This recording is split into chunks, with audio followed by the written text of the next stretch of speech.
Hello, I'd like to welcome everybody to today's webinar entitled Practical Enterprise Architecture for the Laboratory.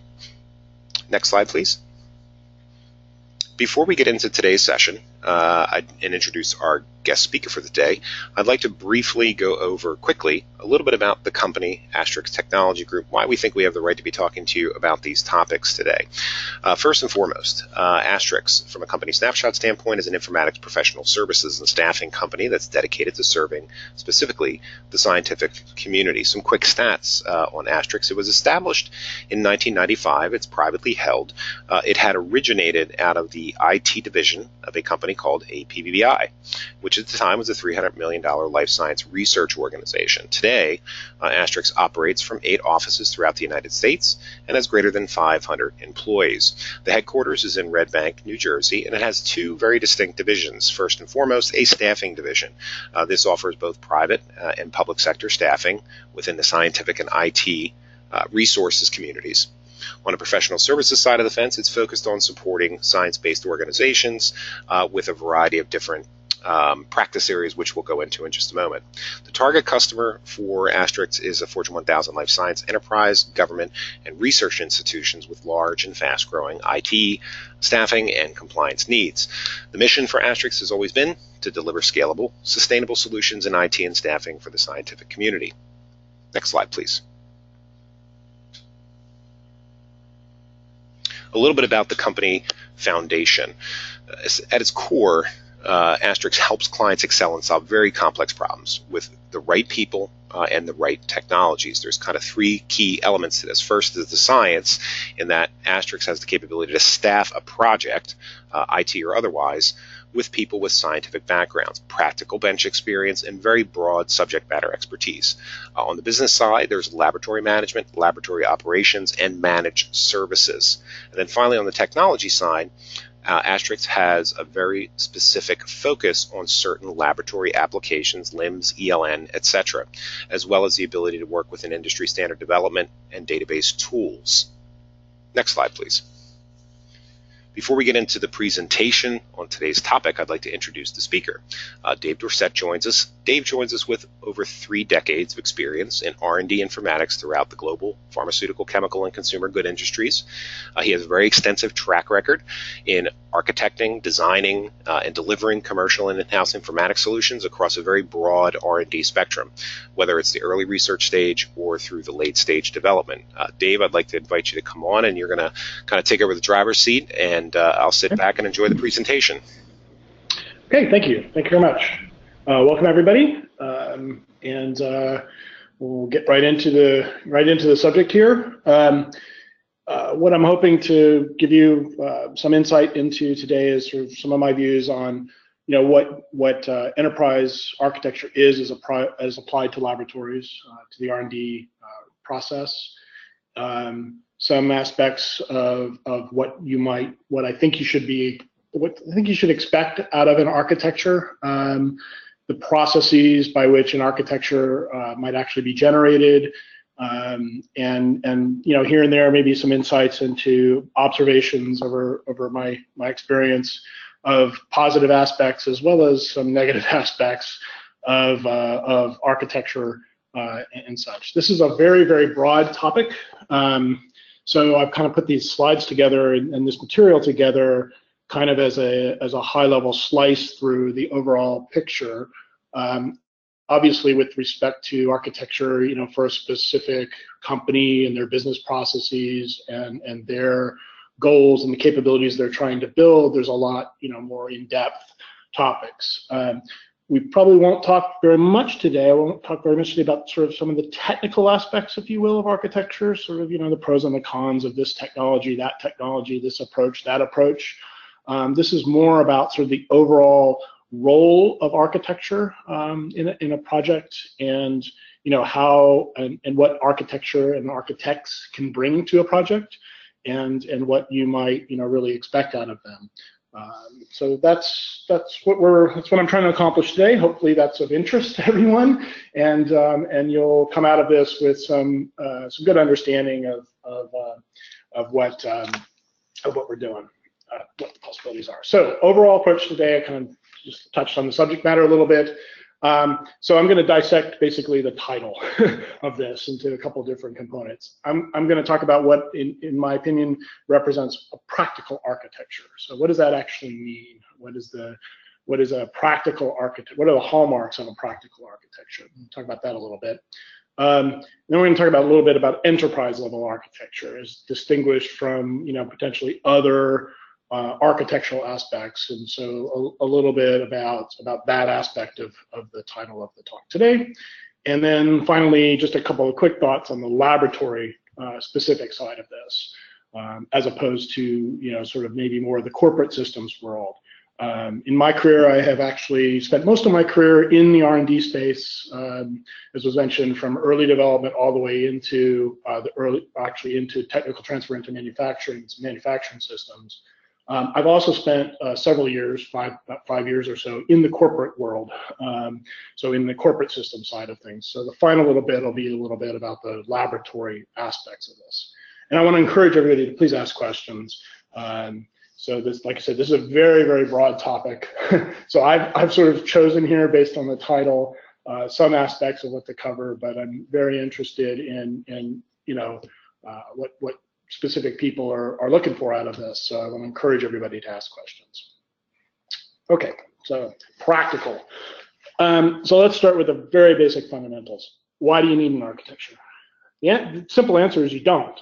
And one of the analogies I'm going to use a lot in this, one analogy that a lot of architects actually use is in the in the construction industry. In the real world, lots and lots of things get built without an architecture. You put a shed in your backyard, you don't really invest a lot in architecture per se around that. However, if you're building a new house or a new office or redesigning an office park or things on those scales, those are the types of things where typically we see architecture in the real world. The buzzword phrase that architects like to use about things that get built without an architecture is we call the architecture emergent, which means it organically grows from answering or responding to the project or the program's needs and capabilities. So in some sense, everything winds up with an architecture at the end of it. I'm hoping in the course of this webinar to give you some examples of reasons why it's important, I think, to consider architectural aspects up front rather than simply letting them organically grow. But the reality is, real world, practical point of view, a lot of things get built without an architecture. And in fact, I have spent a fair amount of my time working with folks who are dealing with an emergent architecture, an organically constructed architecture, and really how to actually move that forward. And we'll touch on that a little bit as well. So I kind of already sort of preloaded a little bit of this. Does everything need an architecture? No. Simple answer. And it's tough to definitively produce some sort of a decision tree about when you need an architecture and an architect, and versus when you don't. Like many things from a practical point of view in life, there's a big grayscale. There's clearly some things that don't and some things that do, and then there's a lot of questions in the middle. Some of the important characteristics, I think, of systems that really should have an architectural level of effort expended and thought process put into are clearly systems that are large, and that's kind of a big word. But the characteristics of large that are important, I think, to being an architected system are a large user base. So something that's got to support thousands of simultaneous users, potentially even hundreds of simultaneous users, depending on the nature of the capability that you're trying to build. But a large user base is something that requires thought from an architectural point of view. Large amounts of data, so systems that are designed maybe for smaller users, but large amounts of data volume that are flowing through the system, or a large scope of business processes. So if you're building a capability that is meant to be used by everyone in R&D, as opposed to a particular team, then those are the kinds of systems I think that deserve architectural thought. Another aspect that's important architecturally, and I hope to come back with maybe some examples of this one, because this is a very common thing these days, is systems that are integrated. Integration between systems, even between COTS systems, is one of the more areas of criticality that I see today in working with folks. Doing integrations to meet business expectations as well as sort of availability and robustness expectations, and doing them in a supportable way is a very, very hot topic. And I think a lot of implementations, a lot of programs and projects can really benefit from having architectural guidance on best practices in that particular space, and really how to approach that with all the learnings that have come in our community and in the overall practice of IT, in fact. So integrations are a really key aspect. If you've got something you're building that's a standalone system for 10 people, architecture is not necessarily something to be concerned about. But 20 people with a heavy integration component to it, those are the kinds of things where I think some architectural thinking needs to be incorporated. Multi-process, multi-sites, are sort of obvious dimensions of large, potentially. Systems that are mission critical, where reliability and availability are very high priority to the business. That's another space where having an architect, investing in architectural thinking is critical to achieving those types of goals. And long-lived systems. This is kind of a tough one because sometimes we don't intend our systems to be long-lived. We build something and deploy a capability, and we think, well, this is a 5-year kind of thing that we built out. And turns into a 15-year or even beyond use. But systems that where we intentionally believe, from the business side that this is something that's going to have to be around for 10 years, and therefore has to have a level of flexibility, let's say, in it, to be able to be adaptable through that period of time with all the technological change that happens. That's definitely the kind of thing where you're going to want to have some architectural thinking actually involved. So does everything need an architecture? No. But these are the kinds of things that contribute to systems that really I believe need this kind of thinking. So, all right, continuing on with sort of our dissection of the webinar topic here. When I say practical architecture, I characterize myself as being a practical architect. And so what does that actually mean? So these are the kinds of things, the patterns that to me make up a practical architecture. So an architecture should contain actual decisions in it, right? There should be yeses and nos that are made in sort of a statement form as a result of the architecture. The architecture needs to say, we are doing this, we are not doing this. And by implication here, as I'm going through this, you can see that I have seen, experienced many architectures that don't meet these kind of criteria. So when I talk about a practical architecture, I talk about something that really has made decisions, that really describes a deliverable, real-world system. It's not, well, to be blunt, it's not slideware. It's not, box diagrams on a whiteboard. It is a, it's got actual decisions to it. It describes something that is truly deliverable, truly real-world. It has specifics within it that particularly address the risks within the overall program, or delivering the overall capabilities, the vision of what this project or program is about. Everything has risks. I believe that one key aspect of an architect and of an architecture is to really identify those risks, and as part of the design, part of the architecture itself, you need to be specifically speaking to those risks that need to be mitigated and the risks that are related to how you increase the probability of success for the program. So risk identification and risk, analysis, is to me a very important part of a practical architecture.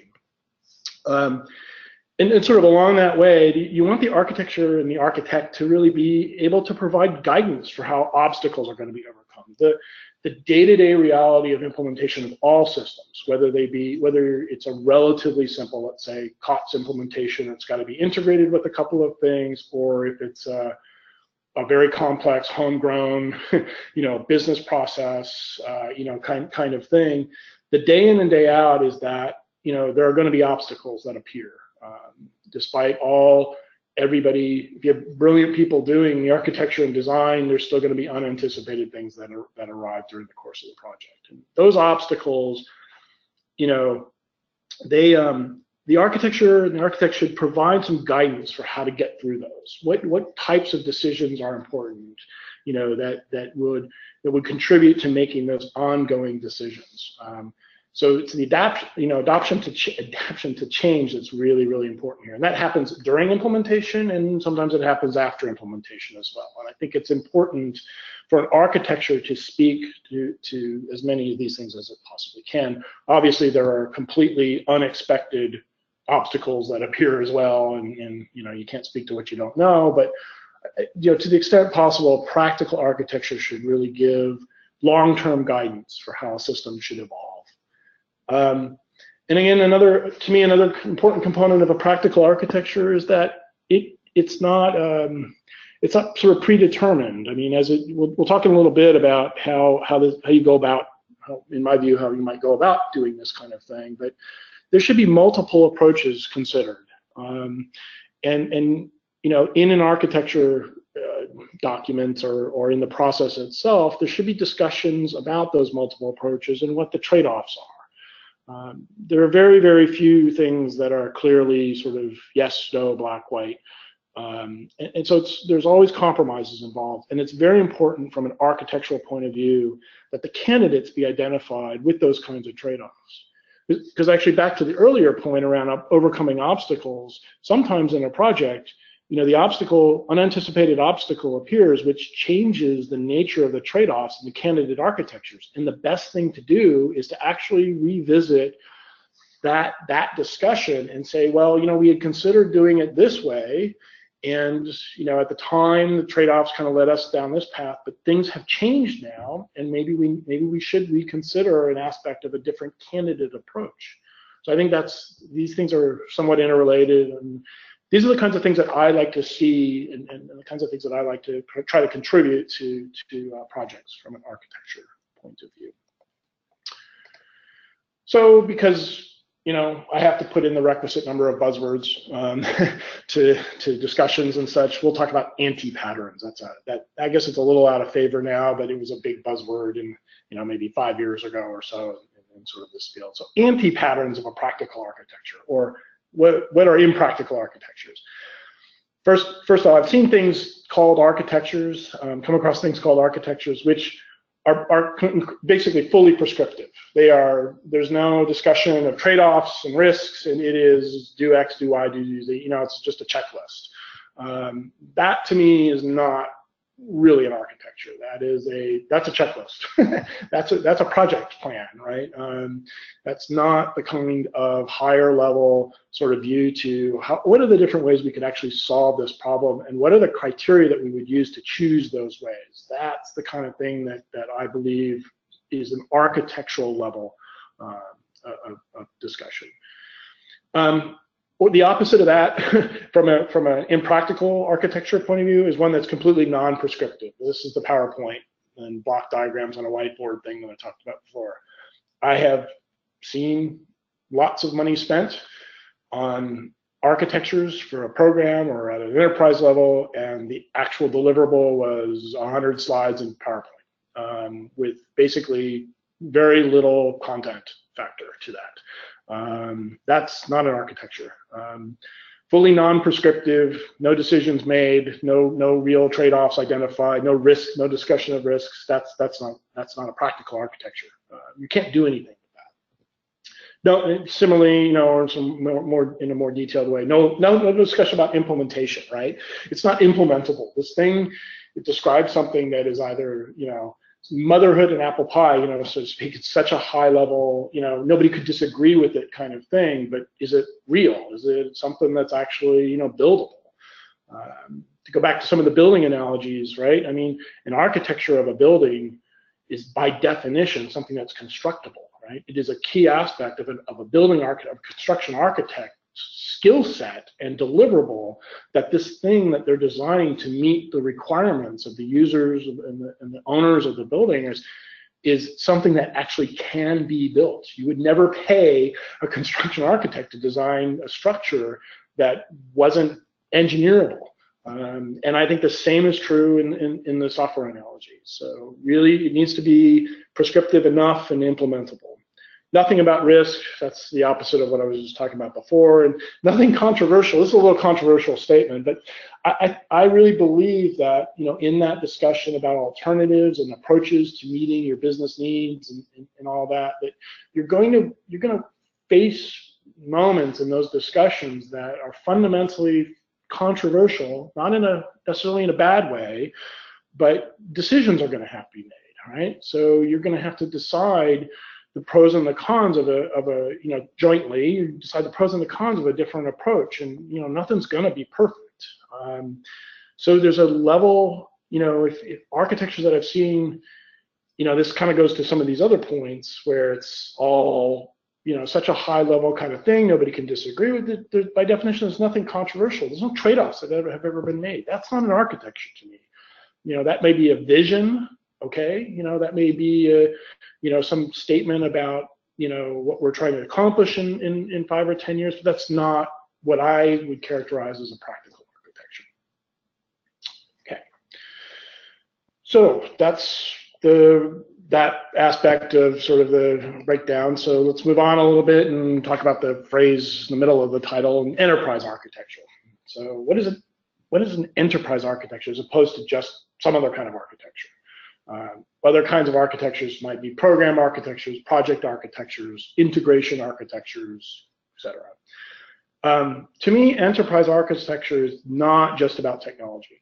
Right? There are certainly clearly levels of architecture and design, as a process or as a goal breaks down, where technology is the critical aspect of it. But to be truly an enterprise architecture, it's really got to be something in the classic triad around people, process, and technology, right? So back to those candidates and candidates that you might consider for how to solve a business problem.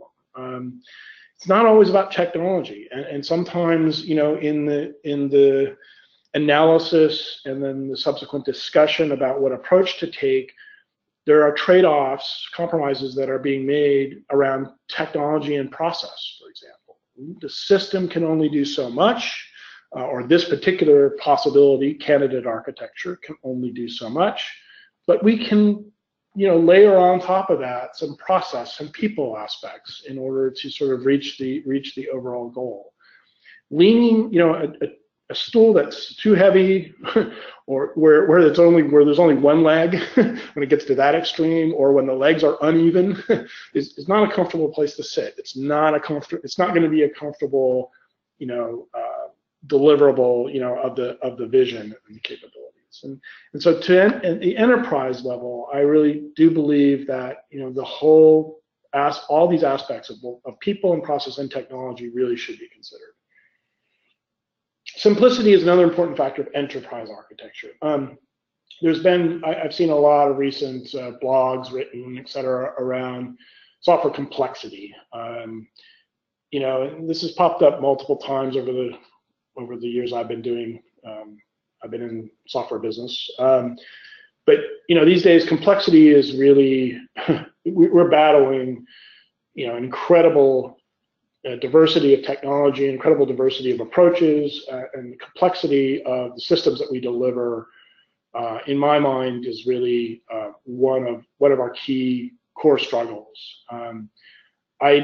I really, again, back to sort of balancing people, process, and technologies, I've seen things where the technology has simply just taken on too much. And to meet the goals, the complexity level of what's been constructed is just frankly beyond something that I believe is going to be supportable or usable. We'll come back to that subject in a little bit. But complexity is something at the enterprise level, clearly at the large level, you really want to be sensitive to for enterprise architecture. When you get down into lower levels of architecture and design, in an integration, for example, there might be unavoidable levels of complexity because of the two parties that, the two systems that you're attempting to integrate. But at the enterprise level, simplicity is, a very important factor.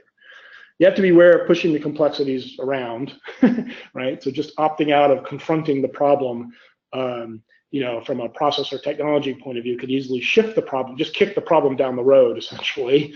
You don't want to kick the problem down the road from the system that you're, attempting to produce an architecture design for downwards into a different system.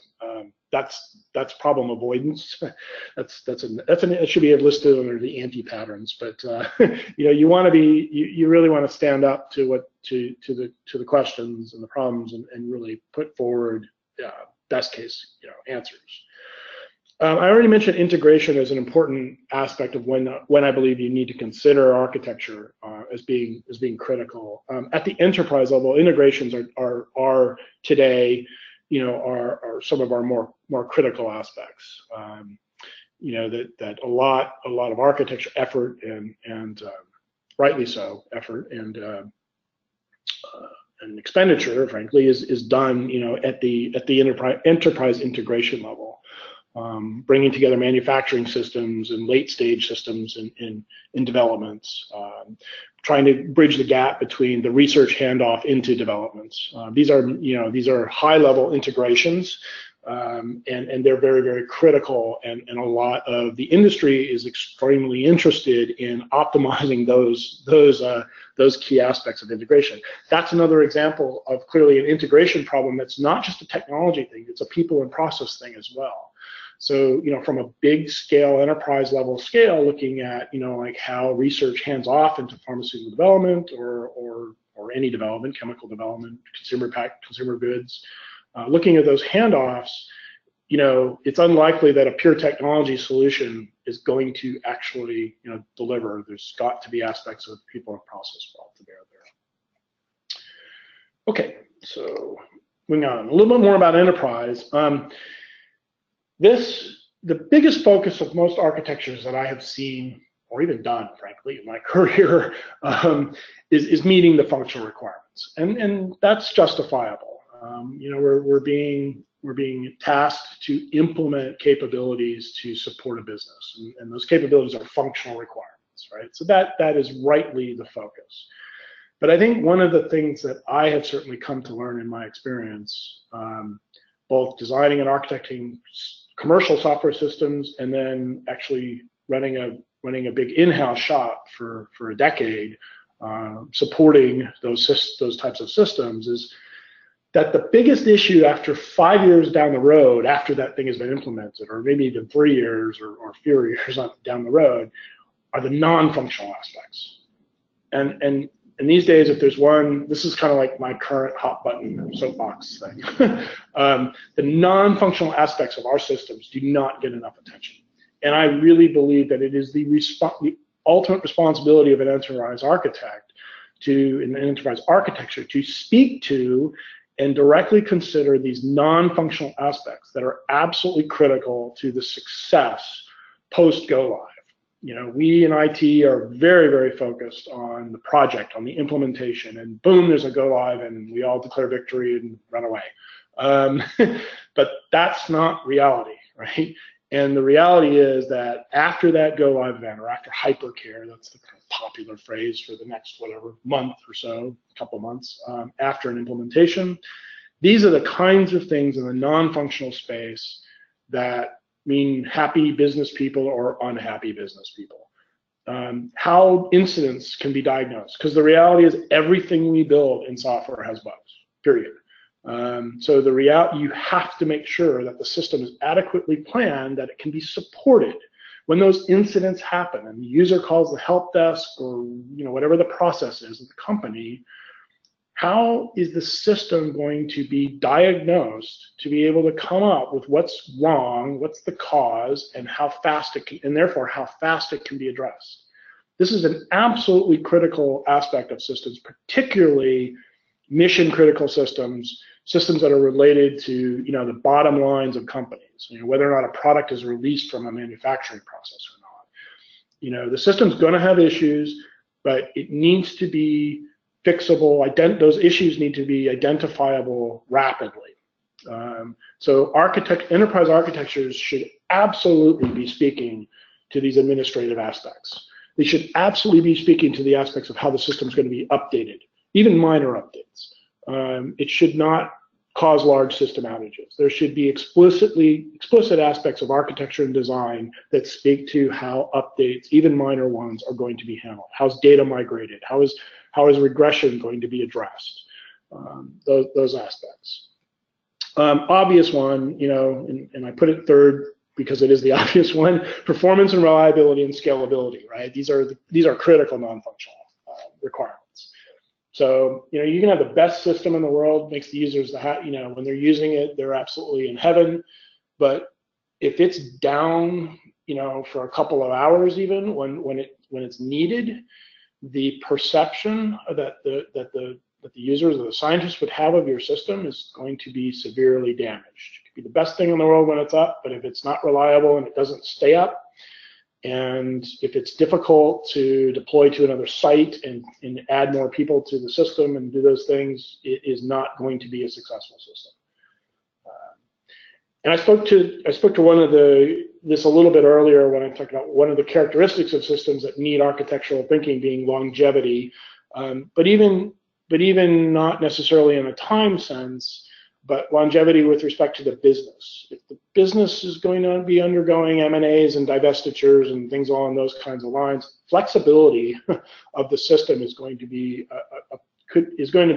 ultimately for success a very important non-functional characteristic. You've got to be able to manage the data lifecycle with respect to business events. This is another thing I've seen a considerably less thinking about than I would I would like to see, which is the data lifecycle. So what happens when the company has to divest a unit? Is the data actually extractable from the system in such a way to meet the business requirements? What happens with M&As? That's the reality of the business world that we live in. The system architecture and the system design needs to speak to that. Data archival. I've seen way too little thinking about the archival and retirement of systems and how data will be moved, into appropriate places to meet records management requirements.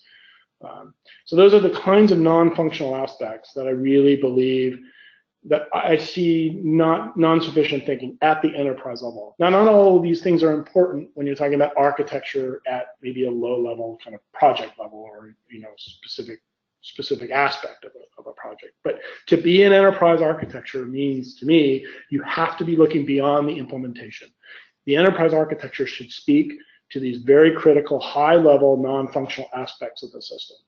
And it should lay out those yeses and nos. The system will handle data this way in order to meet these non-functional aspects around data lifecycle.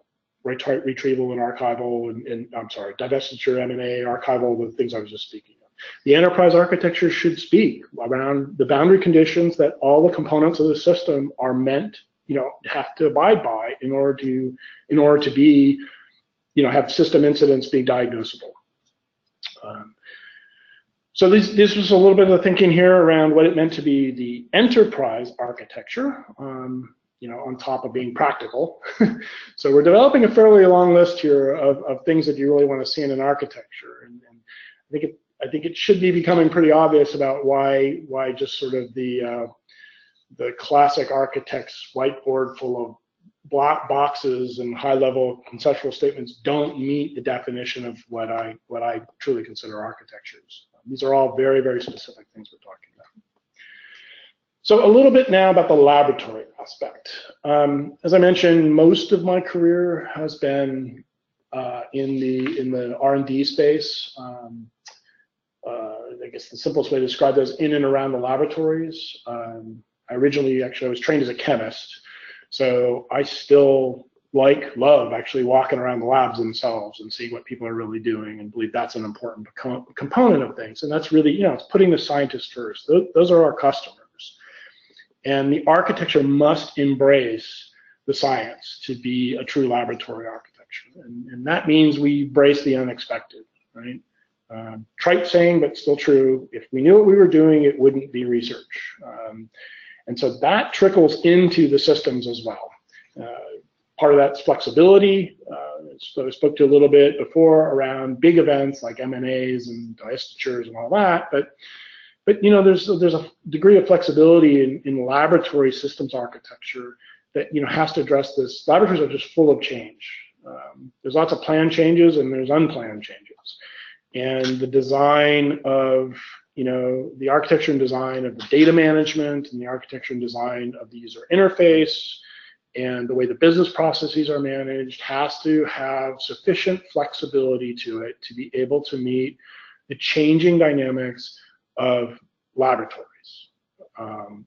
And that is, I've seen a number of places where, comes out the user interface has got very, very sort of fairly rigid expectations of the user goes from process A to process B to process C to process D. Well, okay, that may be 80% of what that scientist is doing today in their labs, but then instrumentation changes, and now it's A, C, D, B, and the system is completely unable to handle the fact that you're doing your data management, your data gathering and analytics and those kinds of things in a different order now, because one important component of the system, your analytical instrumentation, now is doing things that in a different way.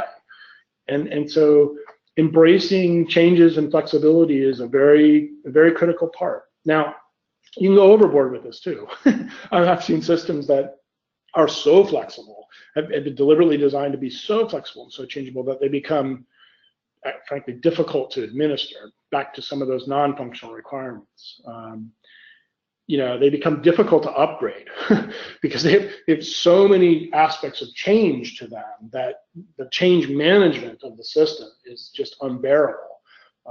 And that gets particularly bad with architectures and designs where the configuration itself is kind of locked away in the product, right? It's in some proprietary file format somewhere that you can't read and you can't document, or it's scattered across multiple different pieces of the administrative user interface to do the configuration, and then the configuration data is written, half of it's written in a database and other pieces are in files, and so with systems that are designed deliberately to be highly flexible, take a scattered approach to their architecture, you wind up missing that non-functional requirement around the ability to update and upgrade systems, and so delivering flexibility to meet laboratory needs is really, there are costs to it. These trade-offs are a part of any R&D IT architecture. You really need, there may be levels of flexibility that you can decide you don't need, right? And that's part of the candidate and the trade-off discussion that I was talking about earlier. So that was sort of the segment of this about, sort of breaking down the title of this. And again, this is such a broad topic, and I'm hoping that people have questions about, about all of these aspects of things. But we'll move on a little bit and talk about, again, how do you practically do a practical architecture? How do you start? How do you get this off the ground? So step one, find a good architect. And this in itself is a whole discussion. What are the characteristics of a good architect? But for now, let's move on to hearing a little bit, talking a little bit about what the overall process is. You want the architect, you want an immersion in the business processes. There was a webinar last month. Randy Heiss gave a webinar on business process analysis, and that's a type of input that you want to provide to your architect. You want them truly immersed in understanding what the future state of the business processes that they're going to need to be producing a system architecture for. So they've got to embed this in themselves. They've got to swim it. They've got to believe it. They've got to live it to understand how to construct a solution that's going to deliver those capabilities. Then you begin, then generally speaking, like to lay out the constraints. And constraints can be technical constraints, like it's got to be, it's got to be a cloud-based thing. It can be a financial constraint. It can be a time constraint. It's got to be delivered. First phase got to be delivered in a year, right? Those are fun ones. So there are, everything has constraints. So it's important to get those on the table quickly as well, because they will drive a lot of the decision making. Identify uncertainties. There are going to be parts of a future business process, or maybe the constraints, that have levels. All of it should have levels of uncertainty. Some of it might be, well, it's unlikely to change. Some of it might be, well, it's highly likely that in the scope of this capability that we're architecting, the company will be merging with another company or buying another company. That's a very important thing to get out on the table in the enterprise architecture. So identifying the uncertainties and identifying the probabilities associated with those. Technology goals. These are things like, I want it to be cloud-based. Potentially goals, around some of the other technical, sides of things. It needs to be accessible to our partners through a web portal. These capabilities need to be, fully web-based, mobile accessible, those types of things. Not answers, but goals, right? Not solutions, but the goals aspect of that. And then the final point is partially back up to what Randy covered in the business process analysis. That's the current state and starting point. And my personal process and my recommendation is that you hold off on that until you get all this future laid out, right? You really want to fully understand and be immersed in where you're trying to go. And then it is very important to understand what the current state and starting point is. But after you've immersed yourself in the future. So a little bit about what should the outcome of this, what should this architecture look like? Some of that you heard earlier when I was talking about the characteristics of a practical versus an impractical architecture. But to put a little bit more on that, what should you expect from your architect release? So you should expect a deliverable, which the only way I can describe this is sort of by analogy. If you were going to take a month-long excursion to somewhere you've never been before, you were just going to drop everything and drop yourself into a completely place you've always been interested in, might know a little bit about, but you're going to spend a month there just embedding yourself into it. So what are you going to want to have, right? What are you going to want to prepare? You're going to want maps. You're going to want dictionaries. You're going to want some information about do's and don'ts culturally, those types of things, right? You're going to want to understand, what are the boundary conditions, where are my directions, what are the major sorts of things. But it's unlikely, at least, from an architectural point of view, you can't totally plan out everything that's going to happen in that month. That's why I chose a month-long trip as opposed to a 2-day trip. So if it's going to be a month-long trip, it's got to be an agile sort of set of stuff you've got to prepare, right? Can't be overly prescriptive because stuff's going to change, and you got to be prepared for that. So your maps are not. You're going to have maps at high levels and surrounding levels, right? In order for that to be useful. Shouldn't really be overly prescriptive because it's probably going to go belly up after about 3 days, right? The first plane you miss, the first train you miss, then you're completely off. You don't want to explicitly necessarily, at least for me, and maybe it's a personal thing, but you don't want to make all the decisions, right? I want the bigger picture of what I'm trying to do, but I'm not going to plan every footstep I'm going to take to every site, all that. I'm going to want to leave open the possibility that I want to react to something. And that actually is the core of what agile, I use the word agile here. To me, this is a whole other discussion, but the core of being an agile architecture or an agile anything actually is leaving open the possibility for things to happen that you don't know, right? You're going to leave open those opportunities and things. So you want your architecture to keep the bigger picture in mind, and that's what I mean by being agile. Talked a little bit about that before in other ways as well. So I think, threw out a couple examples in there around sort of the technology sides of things. I did say at the early part of this is not really a design webinar about like how to use, multi-tier architectures and cloud-based service mashups and, database technologies like NoSQL versus relational and all those kinds of things. This is really about that building that high-level picture, but a little bit about technology.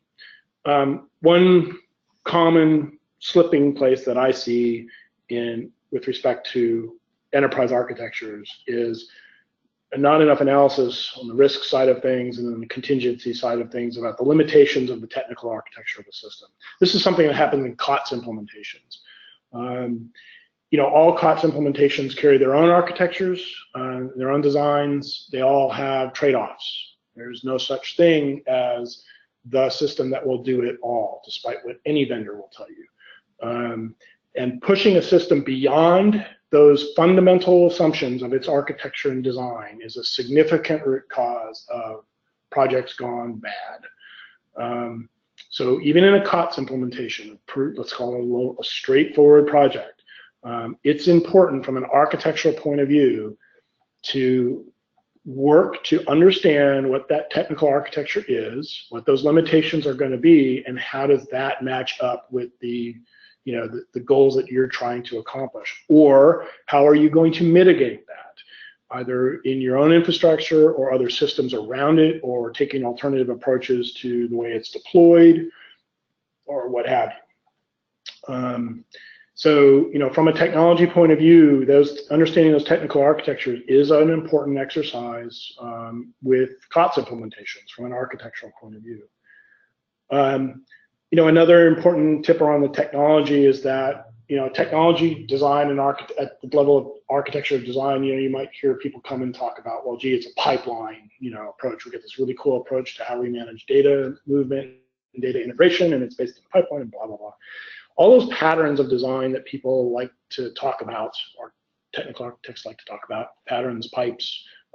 layers and pipes, for example, they all include or imply certain behaviors as well. And this is, I guess, part of the limitations of the technical architecture.